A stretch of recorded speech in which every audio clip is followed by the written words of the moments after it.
দোলের অনেক দিন বাদে ভিডিওটা ছাড়ছি। দোল কেমন কাটলো সবাই আগে সেটা বলো। আমার তো দোল প্রায় শুরু হয়ে গেছিল 7 তারিখ থেকে। দোল ছিল 14 তারিখ, কিন্তু আমার শুরু হয়েছিল 7 তারিখ, মানে বুঝতে পারছো 1 সপ্তাহ আগে থেকে।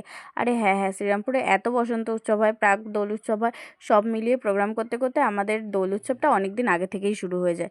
আর সেই জন্য 7 তারিখ থেকে ভিডিও শুরু করেছিলাম, তারপরে আর মাঝের এতগুলো দিন কোনো ভিডিওই নেওয়া হয়নি সত্যি কথা বলতে।